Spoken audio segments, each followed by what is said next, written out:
नमस्कार, स्वागत है आपका मनी 9 पर। मैं हूं आपके साथ अंकित राज सिंह और आप देख रहे हैं बजट और इंडस्ट्रीज़ का हमारा स्पेशल शो, जहां पर आज हम बातचीत करने वाले हैं रेलवे इंडस्ट्री के बारे में। रेलवे इंडस्ट्री की इस बार के बजट से क्या कुछ एक्सपेक्टेशंस हैं, क्या कुछ जो एक्सपर्ट्स हैं वो क्या कुछ सलाह देना चाहते हैं फाइनेंस मिनिस्ट्री को, ये सब कुछ हम जानने की कोशिश करेंगे। यहाँ पर हमारे साथ आज जो गेस्ट जो हमारे साथ जुड़ रहे हैं वो है mister Anurag Gupta. He is a partner eight Deloitte India. Anurag sir, बहुत बहुत स्वागत है आपका सर। थैंक यू अंकित।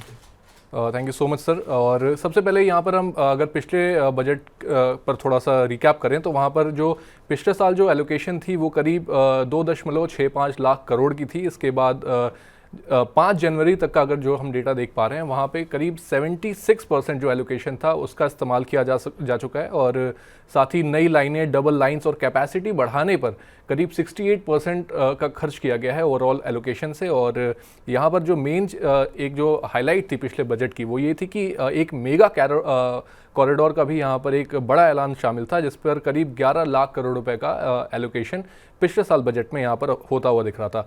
इस बार के बजट के लिए अनुराग सर आपके पास आते हैं, और क्या कुछ एक्सपेक्टेशन है अनुराग सर इस बार के बजट से, और रेलवे को किन चीज़ों की ज़रूरत है यहाँ पे आज?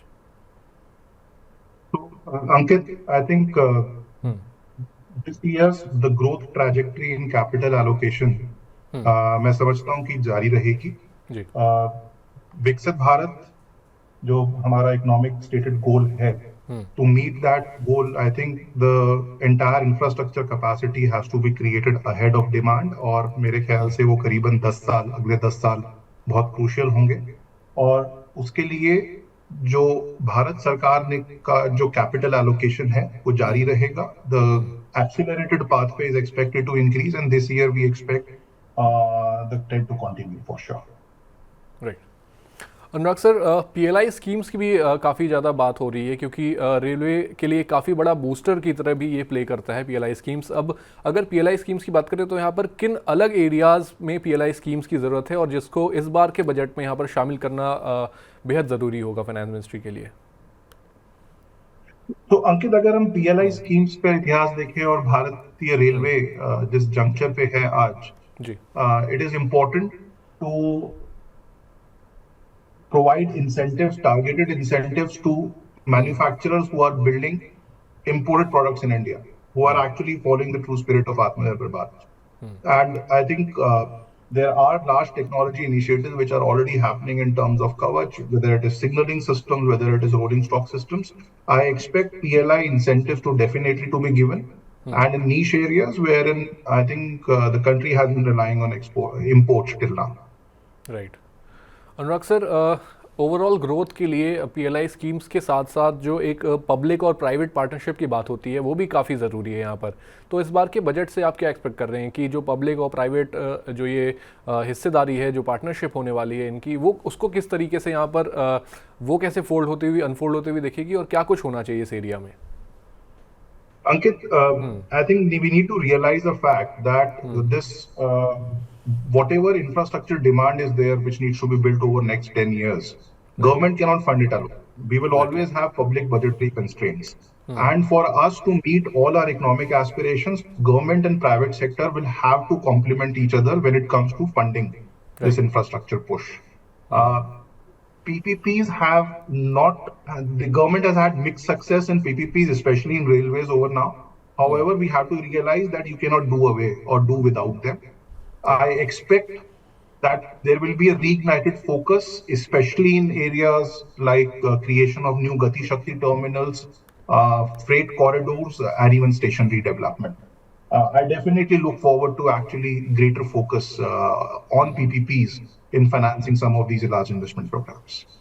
Right. Anurag sir, I think कि बहुत ही बेहतर बात यहाँ पर, क्योंकि जो केपेक्स की ज़रूरत होती है अक्सर जो गवर्नमेंट सिर्फ अकेले यहाँ पर इतना बड़ा केपेक्स जो है वो हर साल एलोकेट नहीं कर सकती, उनके लिए भी काफ़ी दिक्कत की बात है। और कहीं ना कहीं जो पब्लिक और प्राइवेट पार्टनरशिप की बात है वो यहाँ पर होनी बेहद ज़रूरी है। और उसी के बाद जाके हमें जो रेलवे इंफ्रास्ट्रक्चर की जो हम बात करते हैं कि वेस्ट से कहीं ना कहीं कंपेयर किया जाता है कि वैसी इंफ्रास्ट्रक्चर हमारे देश में क्यों नहीं है, तो यहाँ पर आई थिंक कि प्राइवेट जो कंपनीज हैं उन्हें भी यहाँ पर अहम रोल प्ले करना होगा।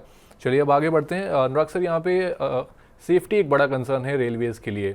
हमने बीते कुछ महीनों में भी देखा, पिछले साल से लेकर के हम अक्सर देख रहे हैं कि जो ट्रेनों के जो एक्सीडेंट्स हैं वो काफ़ी ज़्यादा बढ़ते जा रहे हैं। ऐसे में इसके लिए आप क्या कुछ एक्सपेक्ट कर रहे हैं इस बार के बजट से?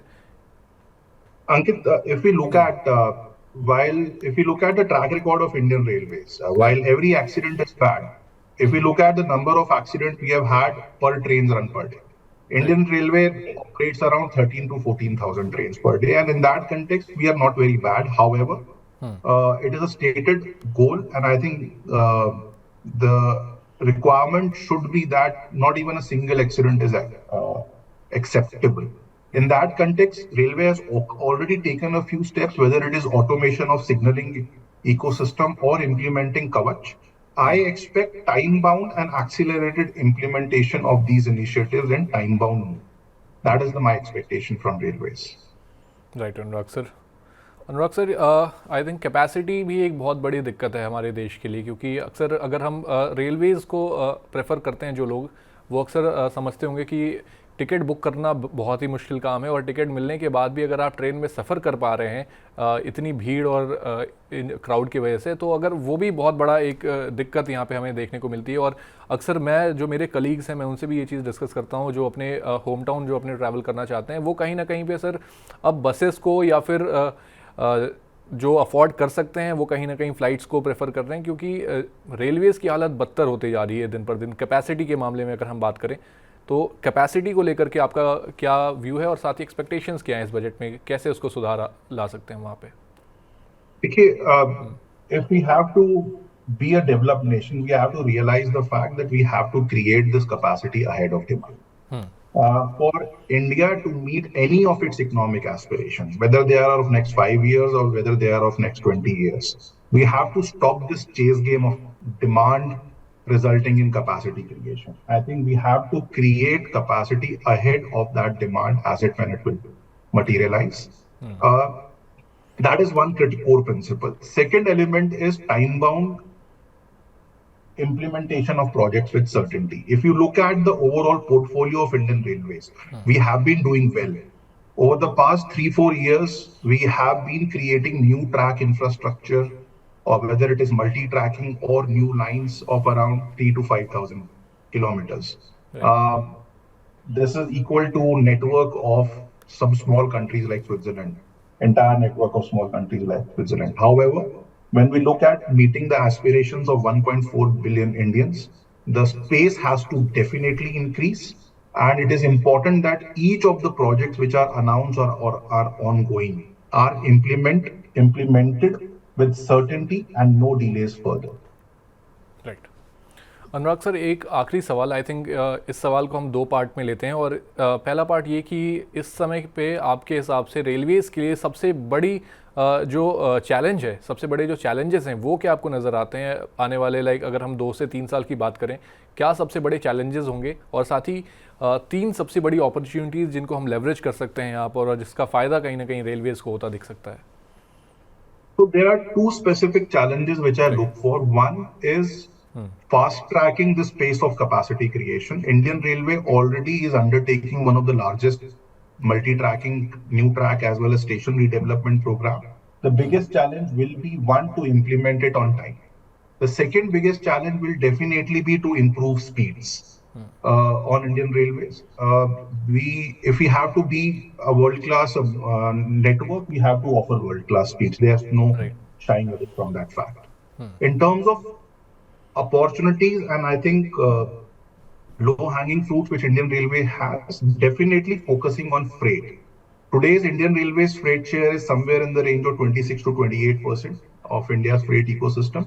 I expect that for Indian Railway to meet its aspirations as well as cross-subsidize the large passenger infrastructure program, they have to increase their market share, modal share, to 35% or north of 35%, or south of 35%, sorry.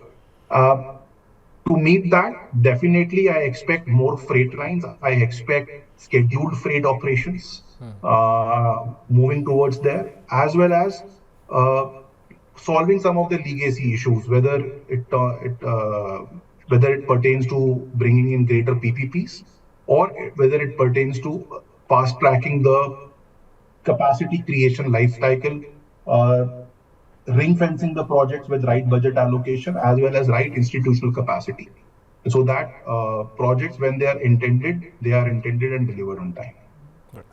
Thank you so much Anurag sir हमारे साथ जुड़ने के लिए और अपना समय देने के लिए। साथ ही आई थिंक कि जो भी हमारे व्यूअर्स देख रहे हैं जिन्हें रेलवेज से काफ़ी उम्मीदें हैं, आई थिंक उनको भी आपकी बातें काफ़ी अच्छी लगी होंगी, क्योंकि अक्सर यही कुछ चीज़ें हमें सुनने को मिलती हैं जब हम अपने आसपास बात करते हैं रेलवेज़ को लेकर के, जो दिक्कतें हैं, जो लोगों की एक्सपेक्टेशंस हैं। आई थिंक कि आप लोग भी ये चीज़ समझ रहे हैं और डेलॉयट जैसे जो कंपनीज़ हैं वो काफ़ी बेहतर एडवाइस भी कर रही हैं जो हमारी मिनिस्ट्रीज़ हैं। तो I think thank you so much sir हमारे साथ जुड़ने के लिए और अपना व्यू शेयर करने के लिए। Thank you so much ji.